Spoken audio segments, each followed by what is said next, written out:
Welcome to the Mushroom Show, the one place where you need to be if you want to stay on top of all the cool things that are happening in the world of mushrooms. My name is Tony Shields, and in this episode, we're going to be talking about a worldwide foraging event where the people participating are not necessarily looking for mushrooms, but looking for mushroom art. We're also going to be talking about the global network of mycelium and some new research that has come out showing that it could be a massive carbon sink. And finally, we know that tons of mushrooms are being grown all over the world, but you might be surprised on how many different species are actually being grown. We're going to be diving into a couple dozen different species that are grown all over the world for both food and medicine. As always, if you like mushrooms, if you like the Mushroom Show, please go ahead and hit that like button. It really does help the channel grow, helps the show get out to more people, helps to spread the spores. And if you want to see future episodes of the show, make sure you go ahead and hit that subscribe button as well. We are so close to 400,000 subscribers. We might even be there by the time you're watching this video, which is just absolutely amazing to me. I love watching the mushroom community grow, so thank you so much.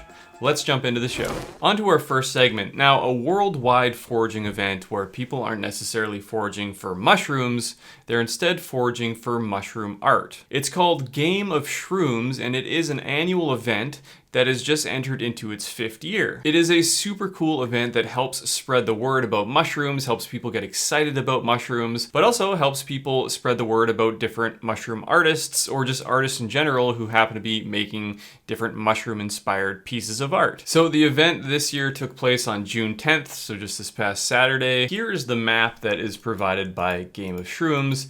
And if you look basically completely worldwide, no matter where you live, there's very likely a way that you can participate because each one of these mushroom icons is a pin that was put there by an artist who had a piece of art that they wanted to enter into this scavenger hunt.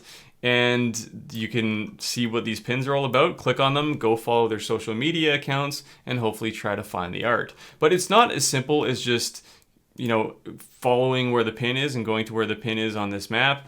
You need to follow the artists because they'll kind of like drop clues throughout the day, very much so in a scavenger hunt style, so that you can try to decipher where it is and try to find this piece of mushroom art and keep it and take it home forever. So of course, I wanted to participate, and in my area, Edmonton here, there's maybe a couple dozen different pins, which is actually a lot. I was surprised how many people in my area were actually participating. So of course I wanted to try and find some, and there's kind of 3 that I picked out. One was this, it's almost like looks like a dream catcher or something, even though it's not, but it's a cool brass sculpture with a little Amanita muscaria mushroom in there. But this one was found within a few minutes. So basically, as soon as the artist hit it, Rooted Romantic, there's somebody basically waiting there for them to go plant it, and they found it right away. So I didn't even bother going to look for that one because it was found basically before I even woke up in the morning.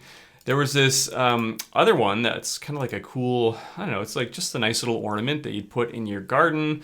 Looks like some kind of a bolete or something like that by KT Pottery in Edmonton.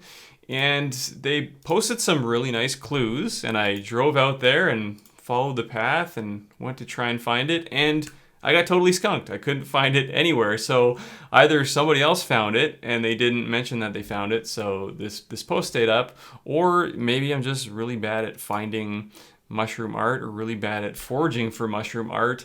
There's another one here that I wanted to go try and find. This guy does like these really cool, I don't know what you'd call them. They're like almost little pieces of carpet that are in these cool, bright, colorful mushroom shapes. Just kind of a really neat thing. I don't know what you do with it, but maybe, I don't know, put it in your bathroom or put it on your counter or something like that. And they just look pretty neat.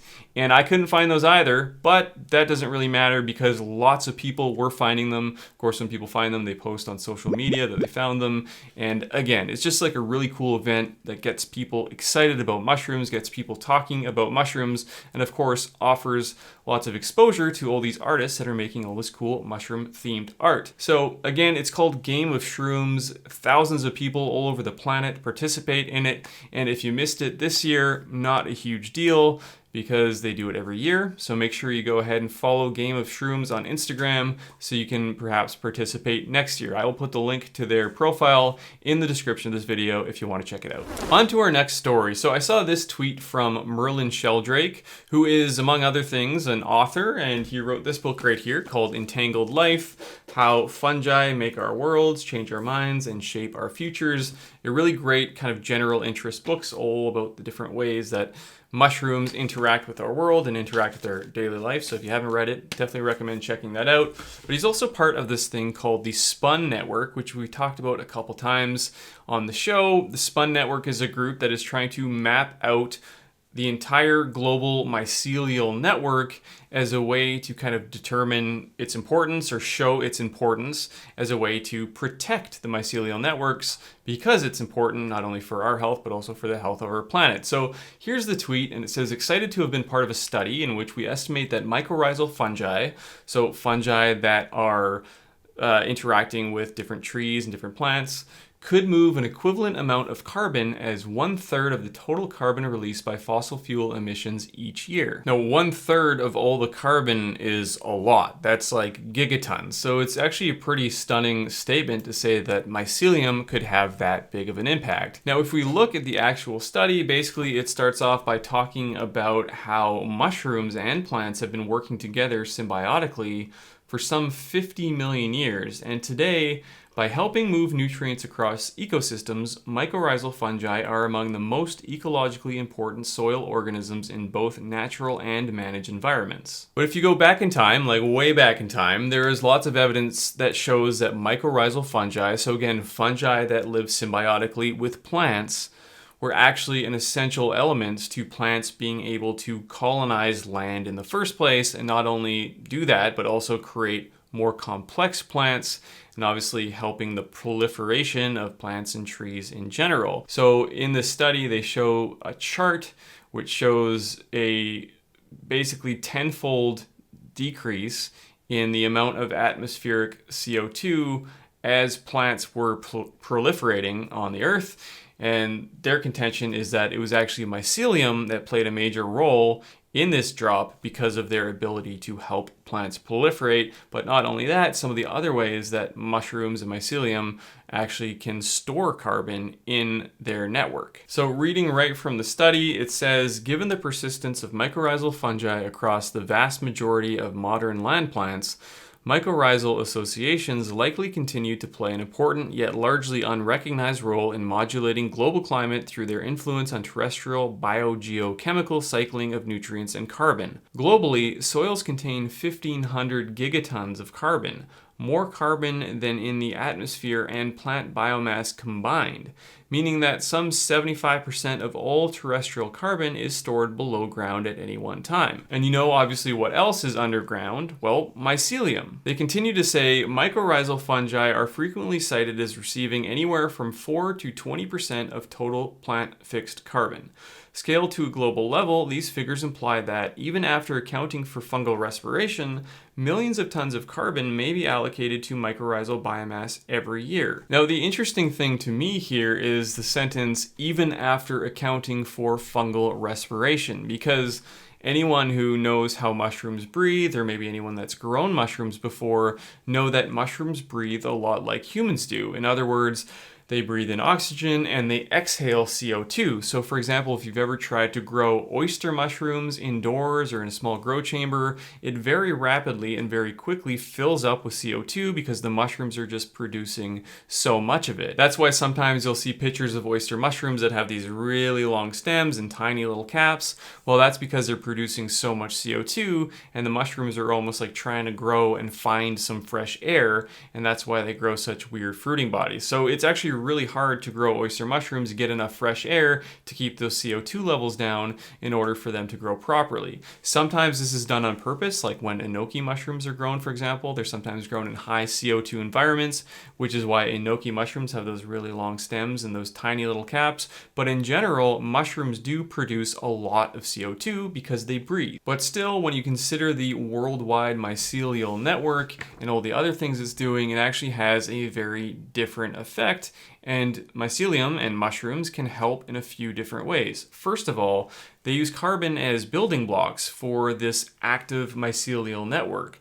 Basically, all this mycelium that is growing through the soil needs carbon to proliferate, so it's literally using it as building blocks.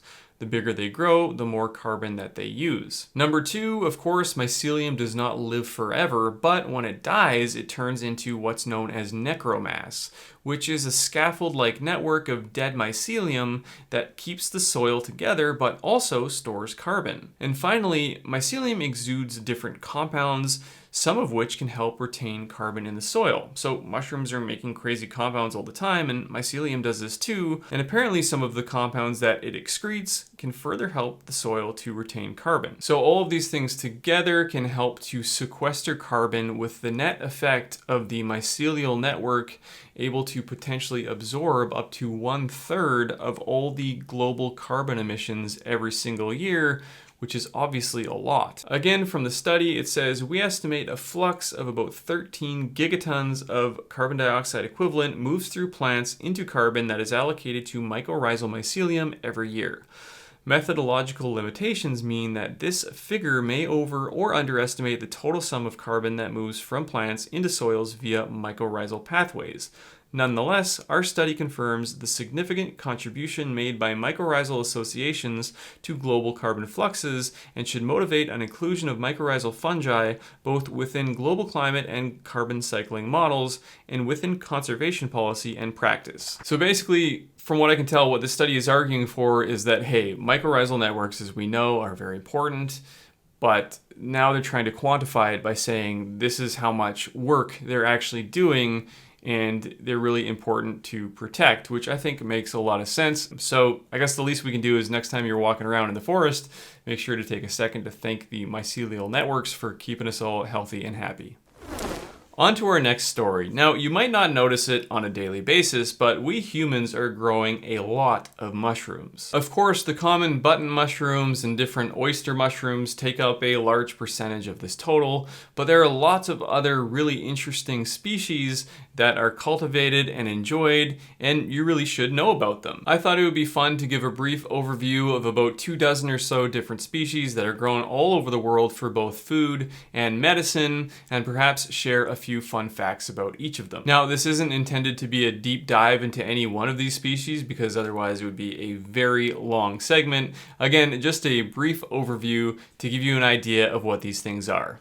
Let's jump into it. Now, since I'm doing this in alphabetical order, the first one, of course, is Agaricus bisporus, also known as the common button mushroom, and I won't go too deep into this because we did just do an entire segment on that, so go ahead and check that out if you want. But I still wanted to mention it here because you can't really talk about a list of different mushrooms that are grown around the world without talking about Agaricus bisporus, because it really is just so prevalent. In the USA alone, large agaricus farmers are growing about 1 billion pounds every single year. Most are grown in Pennsylvania, but mushrooms are also grown in California, in Utah, and Washington, and I'm sure many other states. Now, interestingly, unlike a lot of the other mushrooms that we're going to talk about, agaricus is almost never grown on a small scale. It's almost entirely grown by super large scale agaricus farmers. The reason for that is likely because you need such a large scale to make it economical with the prevalence and the prices of these mushrooms. There is another type of agaricus that is not grown nearly as much. It's called Agaricus superfescens, also known as Agaricus blazei. This one is really cool. It's sometimes sold as a fresh mushroom, but can be really hard to get because it typically only grows in hot areas of Brazil and certain parts of China, and it's not all that commonly cultivated at all. It is super delicious though, and has some medicinal properties, specifically having been studied for anti-tumor properties and for immune support, which is why you may not see it only as a food, but also as a supplement. Next up is Agrosabi argyriida, also known as the piopino. This one is definitely a gourmet mushroom. It grows in these beautiful little clusters, and it's actually pretty easy to cultivate, which is why it's becoming more and more popular with small-scale cultivators. Interestingly though, it can look somewhat similar, especially to the untrained eye, as Psilocybe cubensis. And I just have to share, I saw this pretty funny meme on Twitter in reference to the new $3,500 augmented reality set, the Vision Pro by Apple. This meme was posted and it shows Apple $3,500 augmented reality versus $20 augmented reality, and it shows a little baggie of mushrooms. It says make contact with UFOs and aliens, but the mushrooms in this picture look a lot more like Pio to me, which probably wouldn't have the intended effect.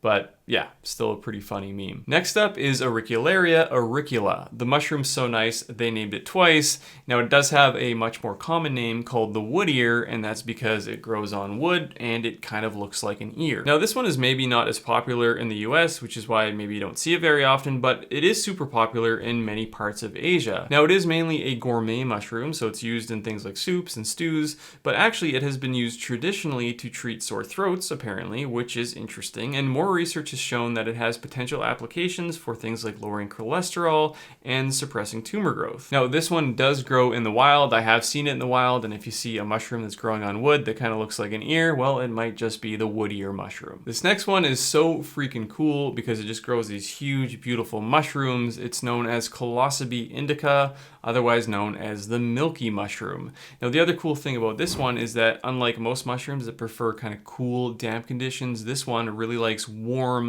humid conditions, warm as in excess of 30 degrees Celsius, and it's not commonly cultivated everywhere, but it is commonly cultivated in certain parts of India. Now this one looks easy to grow, and I've tried to grow it before, but for some reason I just couldn't get it to go. But lots of people obviously can grow this mushroom because it's being grown now at a rate of over 40,000 tons per year.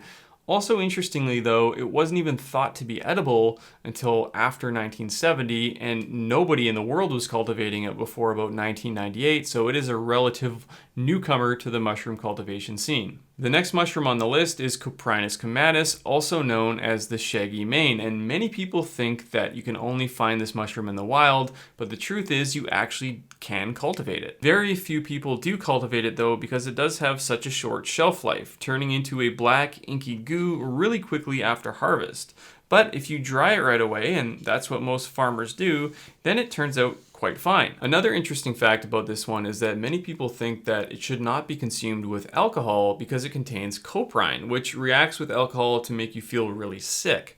But Coprinus comatus, the true shaggy mane, doesn't actually contain coprine. Instead, it is found in its close cousin, which is not cultivated, called inkycap or Coprinopsis atramentaria. Next up is Cordyceps militaris. Now, this mushroom is super cool for two reasons. First of all, it's known as the energy mushroom. It's a powerful functional mushroom that helps with lung health, helps with energy, but also helps with immune health. But the other cool fact is that in nature, this mushroom actually grows on bugs. It literally takes over the mind and the bodies of the bugs, just like a zombie would, and it grows on them. But you can actually cultivate this mushroom on a bed of rice and soy without the use of bugs, which is how it is often done, and humans are growing a lot of this mushroom every single year, because the use of it for functional purposes is getting more and more popular. Next on the list is enoki, otherwise known as Flammulina velutipes. Believe it or not, this mushroom is one of the most commonly grown mushrooms in the entire world,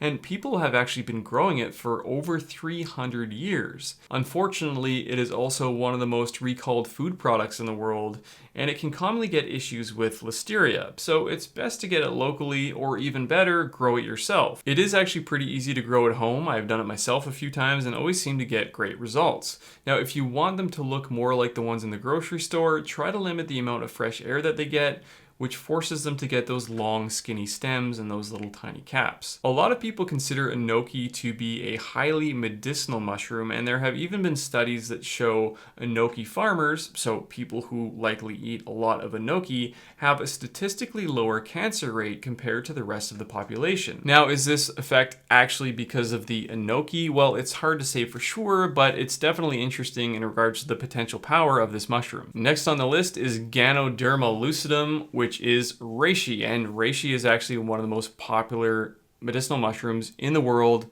the medicinal mushroom with probably the longest history of use in the world, and it is grown on a large scale all over the world. Now, this one is definitely not a gourmet mushroom because it's really hard, it's really bitter, it's kind of woody. It's often cultivated outdoors in greenhouses or shade houses, and it can take a really long time to grow, whereas most mushrooms can be grown in a few weeks reishi can take months to grow properly, especially if you want to grow the traditional method on buried logs and get those really nice large caps. Now, fun fact about reishi, the spores are also cultivated on purpose, and we just posted a short about this actually, but reishi can produce billions upon billions of spores, which are actually harvested for their medicinal properties. They contain high concentrations of triterpenes, which are one of the compounds that give reishi its calming and other therapeutic properties. Next up is one we probably don't talk about enough. It is Grifola frondosa, also known as maitake. But it is probably one of my favorite mushrooms of all time because it is one of those rare mushrooms that has two properties of being both a functional mushroom, a powerful functional mushroom. It's been studied for things like weight loss and for things like controlling blood sugar, and it's high in beta-glucan, so good for the immune system, but it's also a delicious gourmet mushroom, one of the best you'll ever have. Maitake grows in these neat little clusters that can actually get quite large, and it is commonly cultivated all over the world, although it's pretty picky and can be a little bit difficult to actually get it to fruit properly. Maitake is also commonly wild harvested, especially in the northeast US, where it is known as hen of the woods. Speaking of mushrooms that are both gourmet edible mushrooms and powerful functional mushrooms, the next one on our list is lion's mane, which is probably the most popular functional mushroom in the world right now, by a large margin. Now, this one absolutely crushes in the kitchen as well because it is so delicious, so versatile, has so many different ways you can cook it and eat it, and it's not your typical cap and stem mushroom. Instead forms these weird snowball-like formations with these teeth or spines that come out of the fruiting body. Again, this one is super commonly cultivated all over the world, mainly because of its strong demand as a functional mushroom used for brain and for mood and cognition, but there are also wild cousins of this mushroom like Hericium coralloides and Hericium americanum that grow out in the woods in North America. It's unclear if they have the same medicinal properties, but they do have similar culinary properties. Now for this next one, I can almost guarantee that you know the common name, but you might not know the scientific name. So what I'm going to do is say the scientific name and then give you a couple seconds to guess what this mushroom might be. I'm also going to give you a hint. So the scientific name is Lentinula edodes, and it is one of these mushrooms that has been grown for almost 800 years. The mushroom is shiitake. Now this one is relatively easy to cultivate and it's also delicious, so because of that combination, it's grown all over the place. There's a lot more shiitake being grown in North America now as well, although the cultivation can be a little bit fickle. It's more difficult than something like an oyster mushroom, but obviously people have figured out to grow lots and lots of shiitake. Now shiitake is sold both fresh, it's also sold dried, but it's also sold sometimes as a supplement because shiitake, believe it or not, does have some pretty powerful medicinal properties. Next up is a super cool mushroom called Phallus induciatus, also known as the bamboo fungus, also known as the veiled lady, and this is one of the coolest mushrooms ever in the way that it grows. It starts off with this weird kind of goo-filled egg, and then out of nowhere it bursts forth with this phallic-shaped fruiting body, which is where it gets the name Phallus induciatus, but then all of a sudden it drops down this beautiful net that looks like a veil. Now this one grows on manure and it does kind of stink when it's growing, but it definitely looks cool. The goo egg is not eaten, typically just the veil is harvested, and it can be used in soups and other things, which ends up being quite nice. Next up is a mushroom that is rapidly gaining popularity among smaller growers. It's called the chestnut mushroom, also known as Pholiota adiposa. It grows in these really awesome little clusters and has kind of a shaggy cap on it. Now this is another mushroom that is typically used just for gourmet purposes. It's a really tasty mushroom, and it's also super easy to grow. Honestly, this thing just wants to fruit and can produce these massive flushes.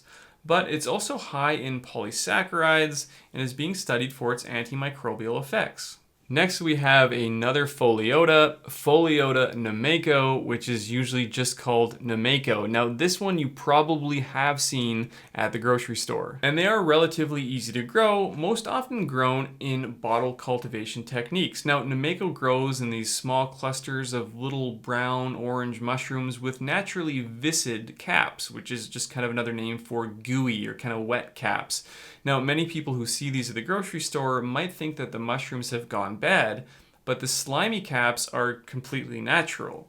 They make a great addition to soups, as the gelatinous coating on the caps can serve as a thickening agent.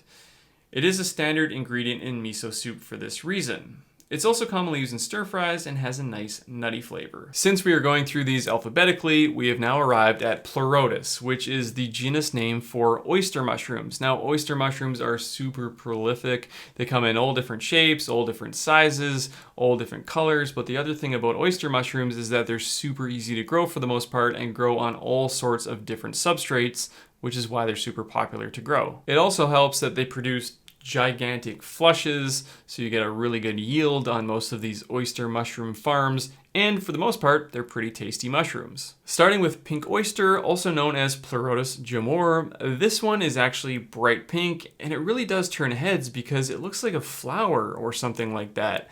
Now, most people who have never seen this before are shocked because really it's stunningly pink. They do, however, have a horribly short shelf life, so you're not that likely to see them at the grocery store. I have seen them at the grocery store before, but only in places where they can literally grow them at the store. And even then, they don't really last that long before they start to go bad and start to stink. Now, one oyster mushroom that does have a long shelf life, though, is the king oyster, also known as Pleurotus oringii. Now, this one doesn't really look like an oyster because it's not your typical shelf-type oyster. Instead of growing in large folded clusters with flat caps, king oysters usually grow singly and can form thick, fat stems. They're commonly cultivated in high CO2, low light environments, which gives them these tiny caps and huge stems.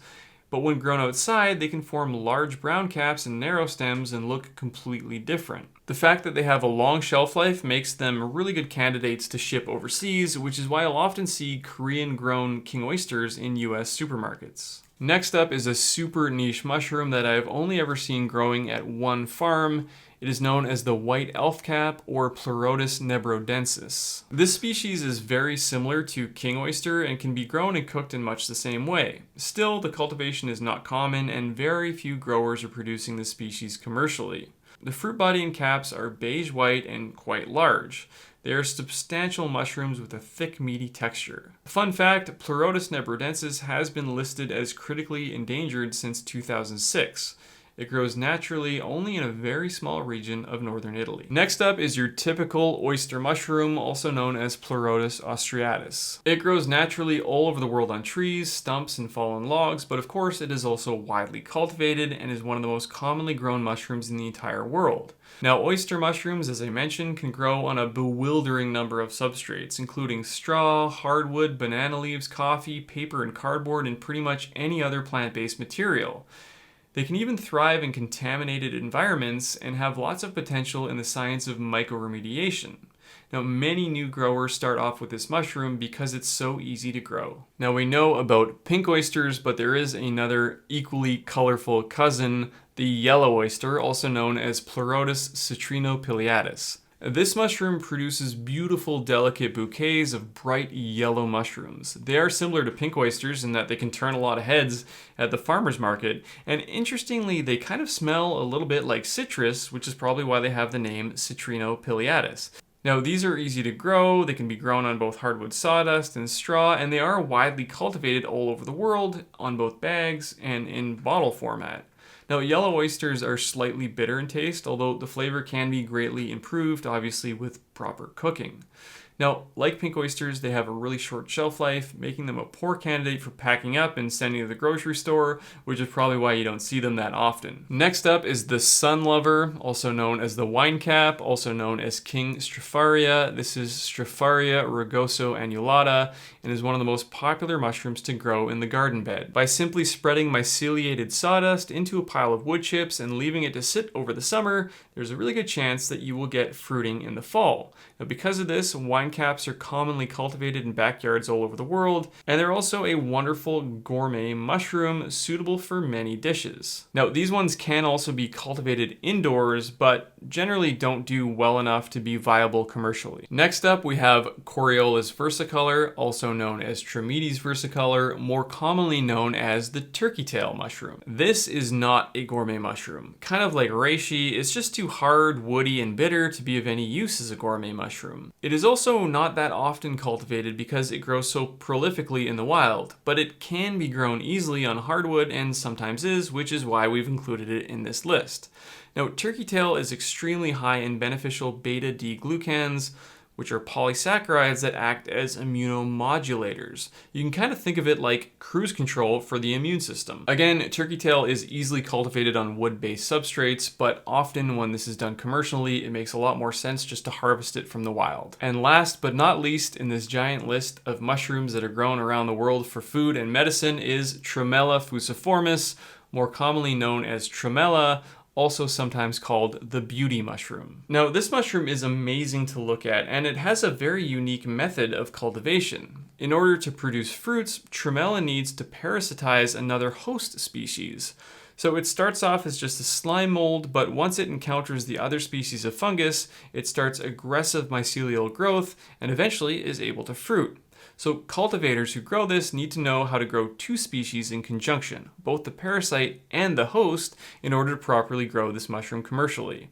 The fruit body forms in white jelly-like folds that almost kind of look like a loofah.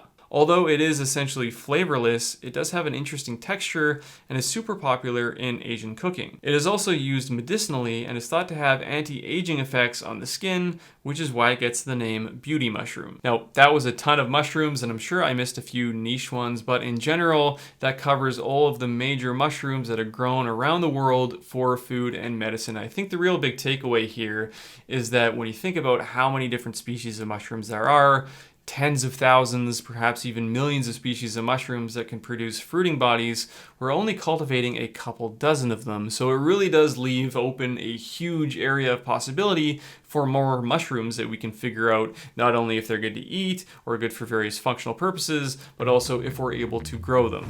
And that wraps it up for this episode of The Mushroom Show. Again, thank you so much for being here. Thank you so much for watching.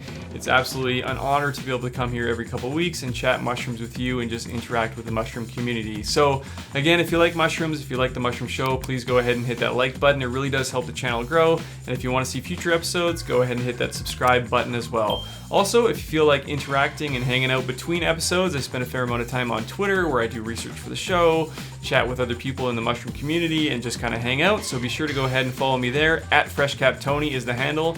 So hopefully we can connect there. So thanks again for watching, and we'll see you in the next episode.